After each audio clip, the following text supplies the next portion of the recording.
আমাদের অনেকের ডিভাইসে আমাদের অজান্তে 18+ ভিডিও বা ইমেজ অথবা কন্টেন্ট চলে আসে। তো আজকের এই ভিডিওটি দেখার পর এ ধরনের কন্টেন্ট আপনার ডিভাইসে আর আসবেই না।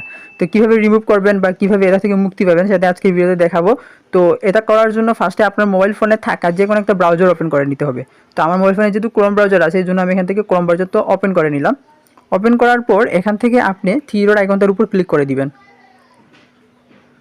ওকে, তো থ্রি ডট আইকনটার উপর ক্লিক করার পর এখান থেকে সেটিংসের একটা অপশন দেখতে পাবেন। তো আপনাকে এই সেটিংস অপশনের উপর ক্লিক করে দিতে হবে। ক্লিক করার পর আপনি এখানে একটা অপশন দেখতে পাবেন। আমরা যদি একটু উপরের দিকে যাই তাহলে এখানে একটা অপশন দেখা যাচ্ছে প্রাইভেসি অ্যান্ড সিকিউরিটি। তো আপনাকে এই প্রাইভেসি সিকিউরিটি অপশনটা খুঁজে বের করতে হবে এবং এটা কিন্তু এখানেই পাবেন। তো জাস্ট আপনাকে এই অপশনটার উপর ক্লিক করে দিতে হবে। ক্লিক করার পর আপনাদের যে ইন্টারফেস দেখতে পাবেন, তো এখান থেকে ইউজ সিকিউর ডিএনসি এই একটা অপশন দেখতে পাবেন। তো আপনাকে জাস্ট এই অপশনটার উপর ক্লিক করে দিতে হবে। ক্লিক করার পর আপনার সামনে এত ইন্টারফেস দেখতে পাবেন। তো এখান থেকে দেখতে পাচ্ছেন যে গুগল পাবলিক ডিএনসি করে আছে, ঠিক আছে। তো এখন আমরা এটাকে ফ্যামিলি ফিল্টার করবো, এটার জন্য জাস্ট এই আইকনটার উপর আমাদেরকে ক্লিক করে দিতে হবে। ওকে, তো এই আইকনটার উপর ক্লিক করার পর আমরা এখানে অনেকগুলো অপশন দেখতে পাচ্ছি, ঠিক আছে। Customise, open DNS, Google, clean browsing and Cloudflare. তো এখান থেকে আমরা ক্লিন ব্রাউজিং ফ্যামিলি ফিল্টার যে অপশনটা আছে এই অপশনটা এখান থেকে সেট করবো। এটার জন্য জাস্ট এই অপশনটার উপর ক্লিক করে দিব। ওকে, ক্লিক করার সাথে সাথে দেখতে পাচ্ছেন এটা অলরেডি সেট হয়ে গেছে, ক্লিন ব্রাউজিং ফ্যামিলি ফিল্টার। এই অপশনটা আমাদেরকে এখান থেকে সেট করে দিতে হবে। ওকে, তো সেট করার পর এখন আমরা এখান থেকে বের হয়ে যাব। ওকে, তো আমরা আবার ব্যাক করছি। এখান থেকে ব্যাক করার পর এখন আমাদেরকে চলে যেতে হবে গুগলে, ঠিক আছে। আমাদের প্রত্যেকের মোবাইলে গুগল আছে, সো গুগলে চলে যেতে হবে। গুগলে আসার পর এখান থেকে আমাদেরকে এই যে প্রোফাইল আইকনটা দেখতে পাচ্ছেন এই প্রোফাইল আইকনটার উপর ক্লিক করে দিবেন। ক্লিক করে দেওয়ার পর এখান থেকে সেটিংসের আইকন দেখতে পাবেন। তো আপনাকে জাস্ট এই সেটিংস আইকনটার উপর ক্লিক করে দিতে হবে। ক্লিক করার পর আপনাদের ইন্টারফেস দেখতে পাবেন। তো এখান থেকে সেভ ব্রাউজ নামে একটা অপশন দেখা যাচ্ছে, সেভ সার্চ নামে। তো এই সেভ সার্চ অপশনটার উপর আপনাকে ক্লিক করে দিতে হবে।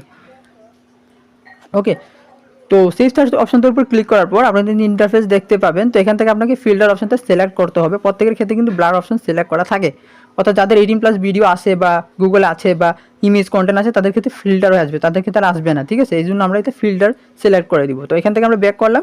ব্যাক করার পর এখন আমরা আবার চলে যাব প্লে স্টোরে। আমাদের প্রত্যেকের মোবাইল ফোনে কিন্তু প্লে স্টোর অ্যাপটা আছে। তো প্লে স্টোরে চলে আসবো। আসার পর এখান থেকে আমাদেরকে আগের মতোই আমাদের যে প্রোফাইল অপশনটা আছে প্রোফাইল আইকনটার উপর ক্লিক করে দিতে হবে। ক্লিক করে দেওয়ার পর এখান থেকে আমরা আবার সেটিংসের অপশন দেখতে পাবো। তো আমাদেরকে জাস্ট এই সেটিংস অপশনের উপর ক্লিক করে দিতে হবে। ক্লিক করে দেওয়ার পর আমরা কিন্তু ইন্টারফেস দেখতে পাবো। তো এখান থেকে ফ্যামিলির যে অপশনটা দেখতে পাচ্ছেন জাস্ট আমাদেরকে ফ্যামিলি অপশনটার উপর ক্লিক করে দিতে হবে। ওকে, করার পর এখান থেকে প্যারেন্ট কন্ট্রোলস নামে একটা অপশন দেখা যাবে। তো এটা কিন্তু অফ আছে দেখতে পাচ্ছেন, সো আমাদেরকে এই অপশনটার উপর ক্লিক করে দিতে হবে। ক্লিক করে দেওয়ার পর আমরা এখান থেকে ইন্টারফেসে চলে আসবো। তো এখান থেকে এটা কিন্তু অফ আছে, যেহেতু আমরা এটাকে অন করবো। অন করার জন্য এই আইকনটার উপর আমাদেরকে ক্লিক করে দিতে হবে। ওকে, ক্লিক করার পর এখানে আমাদেরকে একটা ডিজিটের পিন দিতে হবে। এখানে আমরা 5 ডিজিট, 6 ডিজিট, 4 ডিজিটের একটা পিন দিব। ন্যূনতম 4 ডিজিটের একটা পিন আমাদেরকে এখানে অ্যাড করতে হবে। তো আমি এখান থেকে একটা পিন অ্যাড করে দিচ্ছি। ওকে, তো আমি এখানে 5টা 4 দিয়ে দিচ্ছি। দিয়ে দেওয়ার পর এখানে আমি ওকে বাটনে ক্লিক করে দিলাম। ক্লিক করার পর আবার কনফার্ম পিন করতে দিতে হবে, অর্থাৎ আগে যে পিনটা দিয়েছিলাম সেই পিনটাই আবার সেম পিনটা এখানে দিব। আবার 4টা 5 দিলাম, দেওয়ার পর আবার এখানে আমরা ওকে বাটনে ক্লিক করে দিলাম। ওকে, ক্লিক করে দেওয়ার সাথে সাথে দেখতে পাচ্ছেন অটোমেটিকলি তো অন হয়ে গেছে, ঠিক আছে। তো এই 3টা কাজ আমাদেরকে করতে হবে। আমাদের মোবাইল ফোনে থাকে যে কোনো একটা ব্রাউজারে, তারপরে গুগলে এবং প্লে স্টোরে 3টা যদি কাজ করেন তাহলে আপনার ডিভাইসে বা আপনার মোবাইলে আর কোনো 18+ ভিডিও কন্টেন্ট বা ইমেজ আসবে না।